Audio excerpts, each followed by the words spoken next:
Alright, so as you can tell by the title, I'm talking about something today that there has been a lot of videos on. Not too many actually, but I'm sure most of you know, or maybe not, that Harley-Davidson has been in production of a fully electric motorcycle for probably like at least 4 years now with prototypes. They've been making prototypes and everything, and they finally released one.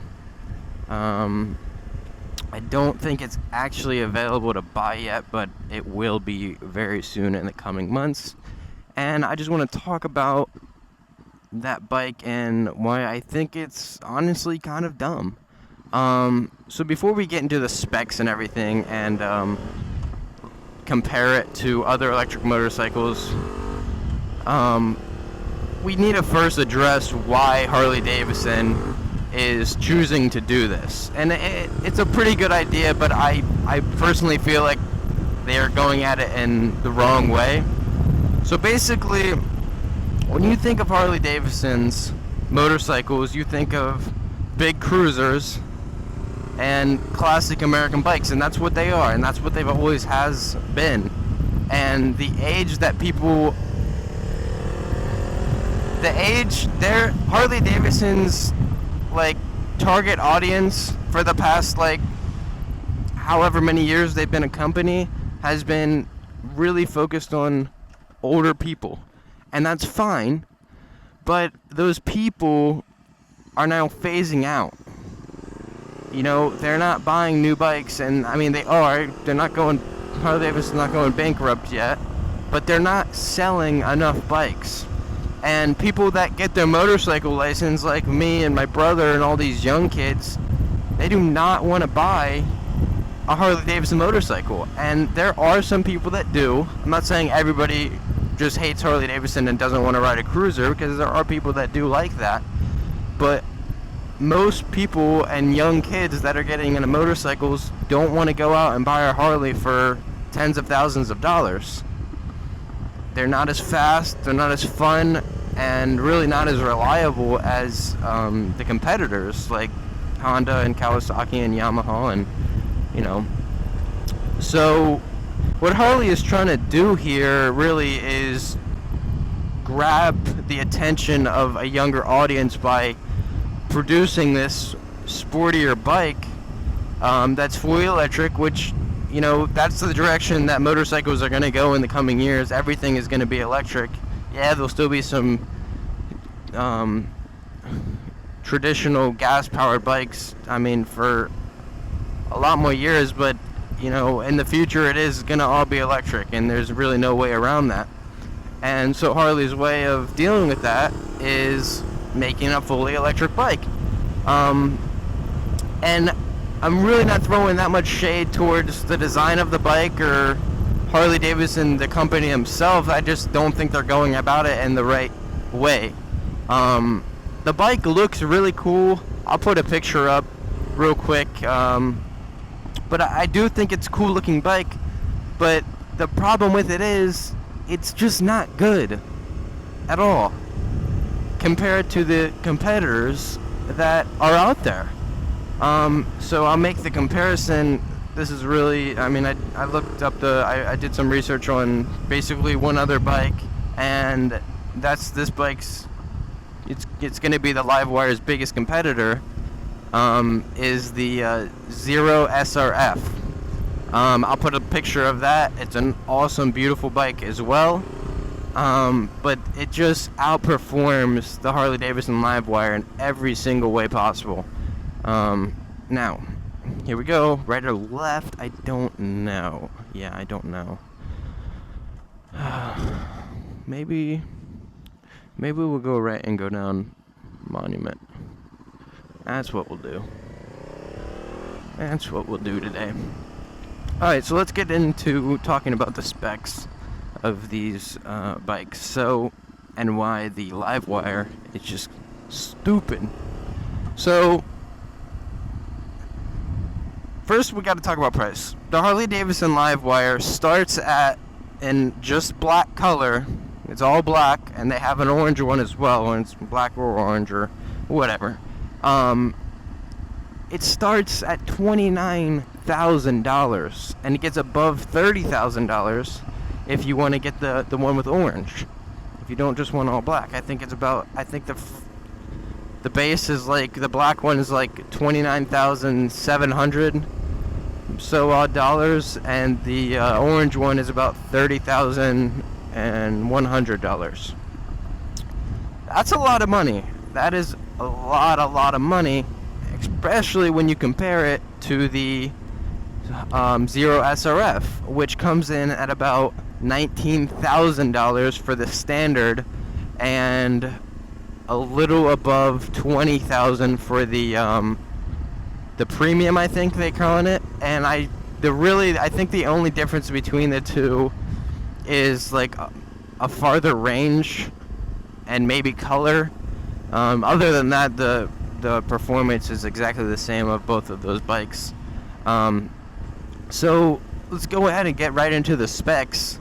The Harley-Davidson LiveWire has, I think it's 105 horsepower, and compared to the Zero, it has 110 horsepower. So there's really not much difference there. I mean, 110 horsepower, 105. That's a fast, that's a fast bike. That's a lot of horsepower. Your 900 cc like naked bikes are making that. That's about what 600 crotch rockets make. Some of the older ones make under 100. Some of the new ones make a little over like 120. But really where the Zero SRF and basically all electric bikes shine is in the torque numbers. Now, the Harley-Davidson LiveWire has, I think, 84 foot-pounds of torque, which is a lot. Like, don't get me wrong, 84 foot-pounds is a lot of money. Not money. I'm thinking about money. 84 foot-pounds is a lot of torque. In comparison, a 2018 CBR 1000 Double R race bike has around 80 foot-pounds of torque as well. And those things haul. I mean, they'll go in 160. Of course, for those, the horsepower numbers are also way more. It probably makes about 180 horsepower compared to 110 like the LiveWire, but people like torque. Torque is fun. Torque is what pulls you. So, and then you look at the Zero SRF, remember, $10,000 cheaper. The torque on that is 114 foot-pounds of torque. So you're talking about 30 more foot-pounds of torque for $10,000 less dollars. I mean, like, why would you want the Harley-Davidson when you can get a much better bike for way cheaper? And now, don't get me wrong, once again, $20,000, even for the Zero, is a lot of money.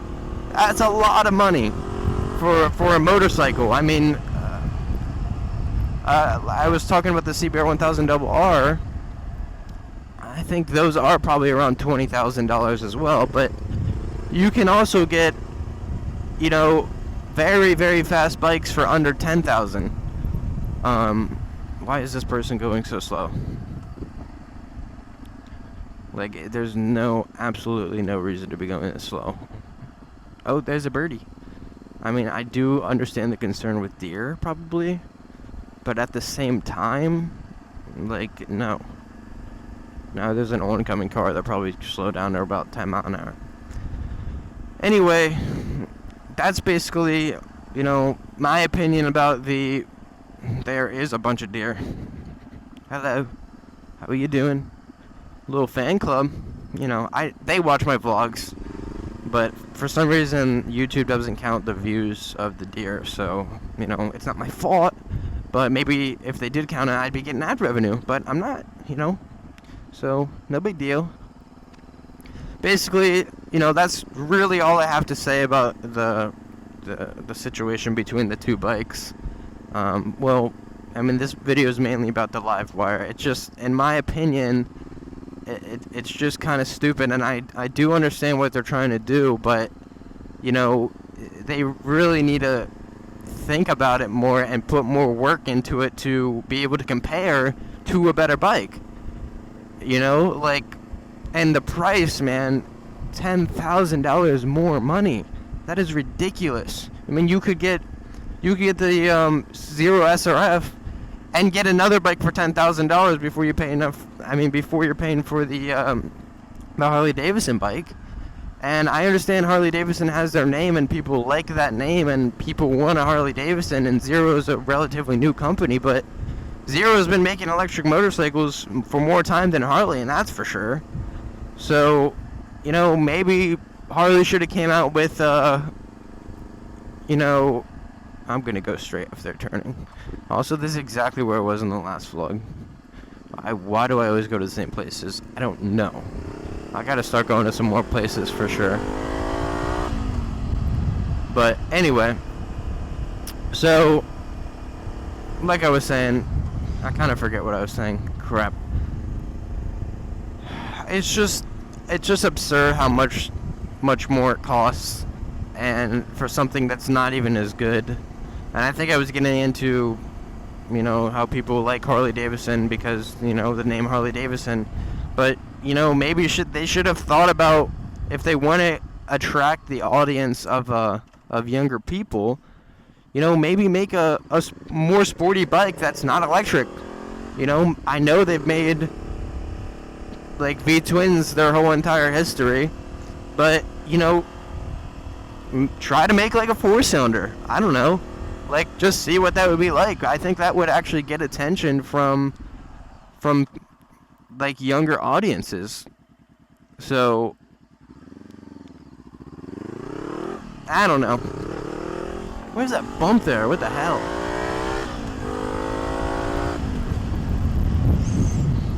So that's my opinion.